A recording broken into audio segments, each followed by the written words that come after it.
Ladies and gentlemen, welcome to Brother Roger's YouTube channel. And I want to thank each and every one of you for your continued support. Though I understand that channel ya mahubiri watu wengi wapatikani pale, but I thank God because God is bringing an audience that wants to hear the word of God.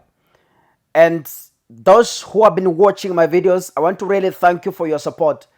Those who are sharing these preachings, may God bless you and may God uplift you each and every day, because this is one of the ways of preaching the gospel. If you're watching this video, kindly subscribe, turn on your notification bell so that once we upload, you're able to be notified.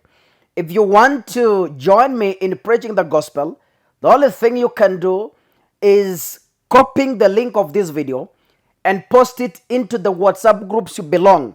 In that way, we shall have promoted the gospel, we shall have preached the gospel, and I have hopes that this platform will grow to 100,000s of subscribers so that God's word can reach every corner of this world. And may God bless you as you join me in today's sermon, ladies and gentlemen.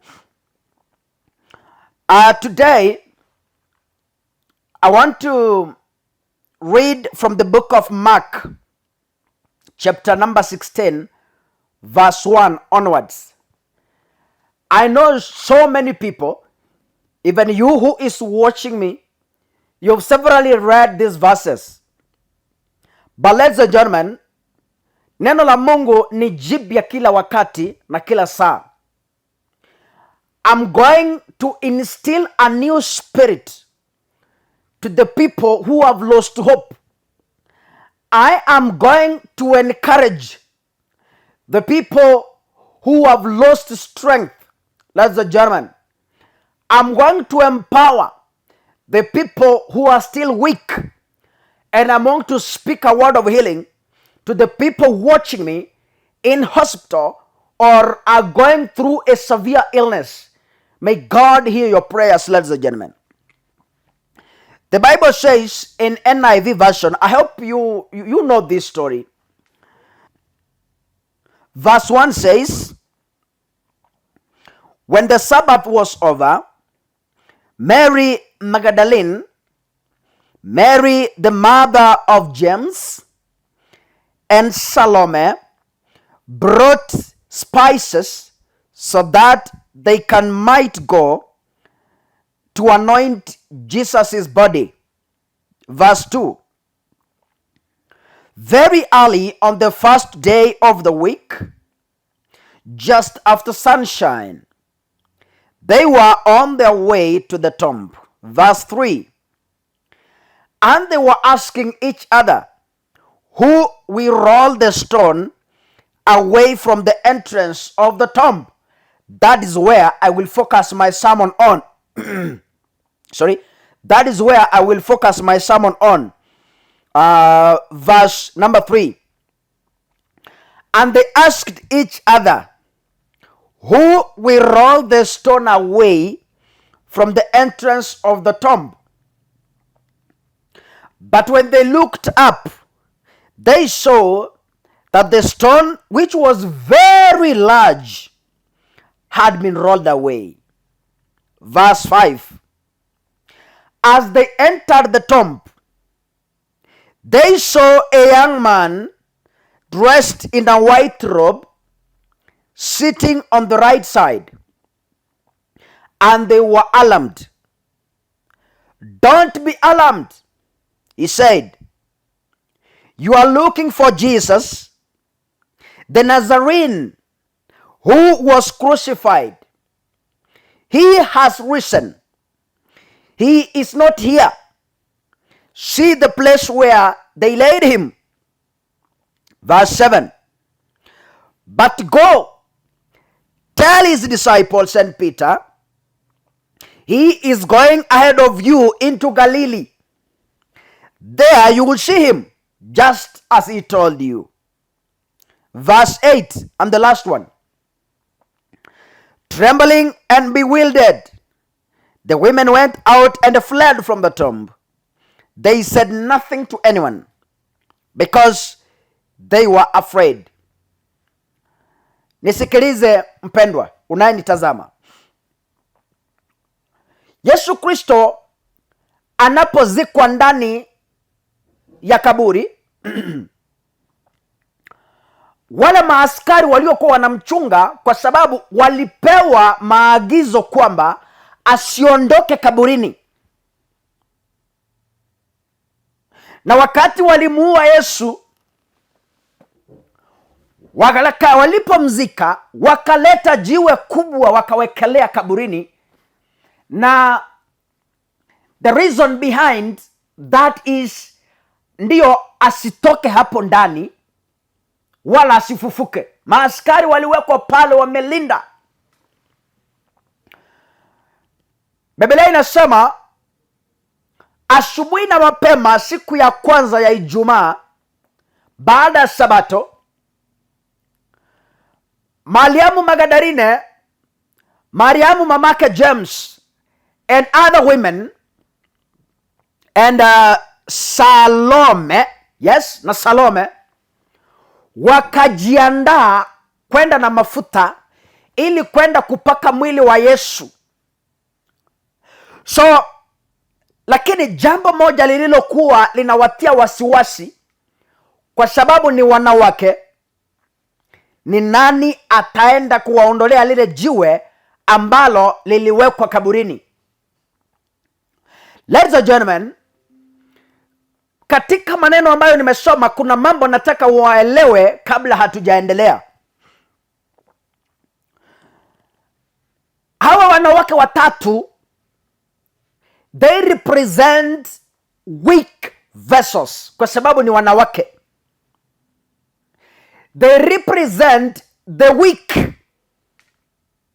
They represent the sick. They represent the people who have lost hope. They represent the people who have given up in life. They represent the people who have given up in business. They represent the people who have given up in marriages. They represent the people who have lost hope for tomorrow in education and whatever field you can think of. Nisikilize ndugu yangu. Hawa wanawake wameanza safari kuelekea kaburini, na ajenda yao kubwa ni kupaka mwili wa Yesu manukato, jinsi ambavyo Biblia imesema. Wanaanza safari kuelekea kaburini, lakini kabla wafike pale wanaanza kuulizana maswali. Mary anamuuliza Salome, ndio tunaenda sisi ni wanawake, tuna mafuta kweli ndio, lakini lile jiwe zito nani ataenda kutuondolea? Ndugu nisikilize. Kuna watu wameweka mawe juu ya maisha yako. Wachawi walichukua nguo zako wakazika pale mtoni, wakasema hautazaa. Wamekuwekea jiwe juu ya maisha yako. Kuna wachawi walichukua vitabu vya watoto wako wakaenda kufanyia zile karatasi tambiko, wakasema katika familia yako hakutatokea mtoto ambaye atafanya vema kwa mtihani. Jiwe zito limewekwa katika maisha yako. Kuna magonjwa yamekusumbua miaka mingi, sio eti kwa sababu ni magonjwa ya kawaida, lakini kuna mtu mahali fulani amekuwekea jiwe la magonjwa na limeshindwa kuondoka katika maisha yako. Umetumia pesa nyingi hospitali, umetembea kwa waganga, umejaribu madawa, umejaribu juu chini, until you've given up. Jiwe limewekwa katika maisha yako. Uliolewa katika familia nzuri, uko unapendwa na mume wako, lakini jiwe la kutozaa limewekelewa juu ya maisha yako. Sio eti kwa sababu ni Mungu amekubali, lakini kuna watu walikaa kikao mahali wakasema wewe hautazaa hata ingawa umeolewa. Wamekuwekelea jiwe katika maisha yako. Nisikilize mpendwa, Umekuwa ukijiuliza, ni nani siku moja ataniondolea hile jiwe la umasikini? Ni nani siku moja ataniondolea hili jiwe ambalo limenitesa miaka mingi, jiwe la magonjwa? Ndugu, umetumia pesa si kwa kupenda, ni jiwe limewekwa katika maisha yako la kutoshika pesa ili ziendelee na kazi nzuri. Ndio unapata pesa vizuri, lakini hautambui kila ambacho unafanyia.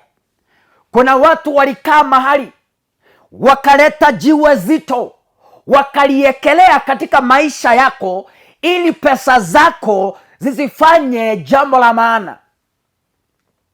Watoto wamefukuzwa karo, ndio unatengeneza pesa, lakini zinapotelea kwingine. Mama unayenisikiliza, mume wako alikuwa muungwana, mume wako mulikuwa mnapendana, lakini siku hizi sio eti kwa sababu Mungu amependa, lakini kuna watu wamemwekelea jiwe la ulevi. Kuna mtu amemwekelea jiwe la kutamani wanawake. Ndoa yenu inaelekea kuvunjika. Umekuwa ukijiuliza na kuuliza marafiki, ni nani siku moja ataniondolea hili jiwe ili mume wangu aache kulewa? Nisikilize vizuri. Wanawake wanapotembea wakaulizana maswali, ni nani atatuondolea hili jiwe? Wanapokuwa katika ile harakati ya maswali, wanapokuwa katika ile hali ya kujiuliza maswali mengi wakiwa na uoga, Biblia inasema walipoinua macho wakapata jiwe lile limeondoka. Sikiliza. Kupitia video hii mpenzi mtazamaji, unaponisikiliza na kunitazama, kulingana na jinsi ambavyo una imani, Mungu anaenda kuondoa jiwe ambalo limekuwa katika maisha yako miaka mingi. Leo hii kupitia video hii utarudi nyumbani na jiwe la mume wako ambaye amekuwa akikusumbua miaka mingi utapata amebadilika katika jina la Yesu. Kuna mwanaume anayenitazama amekelewa jiwe, anajiuliza swali, jiwe la mke wangu tuliona vizuri, lakini amekuwa akiruka njia. Siku moja nani ataniondolea hili jiwe? Sikiliza, Yesu anasema malaika wa Mungu ambaye alikuwa amevaa nguo nyeupe akawaambia wanawake kwamba mbona mnamtafuta aliye hai kwa wafu? Mungu anakuondoa katika mazingira ambayo watu wataanza kuuliza maswali. Aliyekuwa hapa siku moja, yule mtu yule mgonjwa, madaktari wanakuja katika vitanda vya hospitali na wataulizana maswali. Yule mgonjwa alikuwa na kansa ambaye alikuwa amelala katika kitanda hiki, alienda wapi?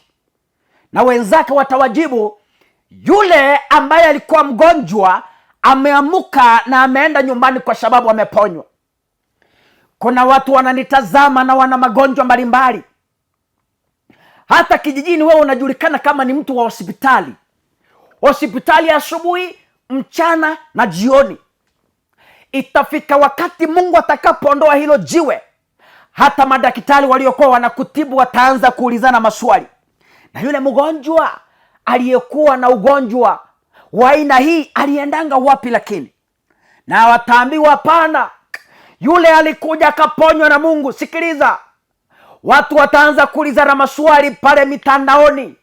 Watu wataanza kuulizana maswali pale katika streets za towns. Na yule msichana kahaba aliyekuwa akivaa nguo uchi, aliyekuwa hapa yuko wapi? Na watu watasema hapana, huyo msimutafute hapa, kwa sababu leo hii alifanya ndoa, alifanya harusi, samahani, ni mke wa mtu. Wataulizana kwamba huyu mrembo aliyekuwa akiuza mwili wake hapa, tunamjua huyu Margaret, huyu Catherine, huyu tunamjua, aliyekuwa akivaa uchi akitembea bila nguo hapa jijini, hapa mjini Kisii, katika duka fulani, tunamuelewa vizuri, alienda wapi? Na watu watasema hapana, msimutafute katika malaya, msimutafute katika ukahaba, hapana. Leo hii ni mtu ambaye ana watoto wawili na ana ndoa ya amani. Sikiliza, wale wachawi waliosema hautazaa siku moja watakuja kwa asubuhi na mapema, siku ya kwanza ya Sabato, wakitembea wapate mtoto analia nyumbani kwako, na wataulizana, hai, huyu mama ambaye tulifikiria hatazaa na tunaona mtoto nyumbani kwake kumeendaje? Na wataambiwa, hapana, msimtafute kwa wanawake tasa, huyo alikuja akapata mtoto mvulana na anapendeza na sura nzuri. Sikiliza, watakuja nyumbani kwenu asubuhi na mapema wakitembea, siku ya kwanza ya Sabato. Siku ya kwanza baada ya Sabato, watakuja asubuhi na mapema saa 12. Watakuja wakitembea wakiuliza mama yako, na yule msichana wako Kemunto aliyekuwa hapa alienda wapi? Mama yake atawaambia, hapana, msichana wangu aliolewa, ni mke mzuri. Aliolewa katika familia tajiri, leo hii anaendesha gari kubwa. Na watashangaa. Sikilizeni. Watu watauliza, watakuja katika biashara zako asubuhi na mapema, siku ya kwanza ya wiki baada ya Sabato, na wataulizana maswali pale mjini. Wataanza kuulizana, na huyu bwana ambaye alikuwa hapa na kioski kidogo hapa, alikuwa anatuzia mafuta ya malimali, aliendanga wapi? Marafiki watasema, hapana, huyo msimtafute katika kioski ndogo ndogo, leo hii ni mmiliki wa supermarket kubwa pale mjini. Hakuna mtu amesema amen. Haleluya. Wataulizana maswali. Kuna mtu atakuja asubuhi na mapema saa 12 pale mjini, aulize kwamba yule hoka nilikuwa ninamuona hapa, yule bega nilikuwa ninamuona hapa, na aliendanga wapi? Wataambiwa, hapana, msitafute bega ambaye alikuanga hapa ndugu, yule alitoka, leo hii anamiliki kampuni kubwa na anatengeneza pesa na ana gari nzito, gari. Sikiliza, malaika akaambia wale wanawake kwamba msimtafute Yesu Kristo kwa wafu, kwa sababu yeye leo hii tunavyozungumza yu hai, amefufuka na amewatangulia mbele. Tokeni hapa, kimbieni mkawaambie wanafunzi kwamba amewatangulia pale mbele. Sijui kama kuna mtu ananisikiliza. Najua kuna mtu anataka kujiua. You want to commit suicide. Kwa nini? Kwa sababu ulipewa buti na mwanaume. Sikiliza. Samahani. Nisikilize mpendwa. Usiwe na haraka. Maisha haya ni marefu. Bado dunia ni nzuri. Maisha ni mazuri ndugu yangu. Usijitoe wewe. Kuna mtu ananitazama na ametengeneza kamba, anataka kujimaliza. Ameweka sumu kwa kikombe, anataka ongeza maji na ajimalize. Sikiliza. Siku moja wataulizana. Watakapokuja kwenu wataanza kuulizana wakiwa njiani wakipanda. Wataanza kuulizana maswali wakisema, kulikuwa na nyumba fulani hapa, nyumba ambayo ilikuwa imeezekwa na nyasi. Na ile nyumba iliendanga wapi? Wataambiwa, hapana, sikilizeni. Msimtafute Nyakundi katika nyumba ya nyasi tena. Ile ghorofa mnaona pale ya mabati nyekundu, yeye ndiye alijengewa na mtoto wake ambaye yuko Amerika. Sikilizeni. Mambo mazuri yapo njiani mbele yako. Napenda Biblia sana. Nalipenda neno la Mungu kwa sababu linanitia nguvu. Kaka Sungura, nikiangalia maisha ambayo nimepitia, nikiangalia mahali nimetoka na familia tuliozaliwa na mahali Mungu ametuleta, hakika tunasema wacha stahili kuwa Mungu. Wengi hatungejua kwamba tungevaa kiatu. Wengi hatungejua kwamba tungehubiri katika kamera hii, lakini kwa sababu Mungu alitenda makubwa na familia tulizotoka, leo hii watu wanapouliza Kaka Sungura yuko wapi, wanaambiwa hapana, Kaka Sungura hayuko hapa tena, mtafute katika YouTube, anahubiri pale. Taka nikunenea jambo moja, kwamba kupitia video hii na Mungu akasikia maombi yako. Kupitia video hii na Mungu akakubadilishe. Kwa sababu watu watakapokuja kukutafuta katika umasikini, watapata umepanda katika utajiri. Watu watakapokuja kukutafuta katika biashara ndogo, watapata umepanda katika biashara kubwa. Wanapokuja kukutafuta katika nyumba ambazo zimeisha na hazina mwelekeo, wakupate katika nyumba ambazo zinapendeza. Wanapokutafuta katika ndoa ambazo zilivunjika, wakupate ukipendeza, ukitembea na kitenge kimeshona, mumefananisha na mume wako kuelekea kanisani, na mtu aseme amen. Wanapokutafuta katika wanawake ambao ni tasa, wakupate umezaa watoto 10 mapacha. Wanapokutafuta katika watu ambao wamelewa, wakupate ukishika Biblia kwenda kanisani. Wakikutafuta katika makahaba, wakupata wewe ni mtu ambaye unaenda kanisani, na Mungu akasikia maombi yako kupitia video hii. Mungu akubariki na Mungu akunenee. Jambo ambalo unastahili kufanya, click that subscribe button na share video hii kwa watu unaowapenda, kwa sababu injili hii tutaihubiri pale ambapo Mungu atakapotuita. Na Mungu akubariki. Asanteni sana na kutakia wakati mwema.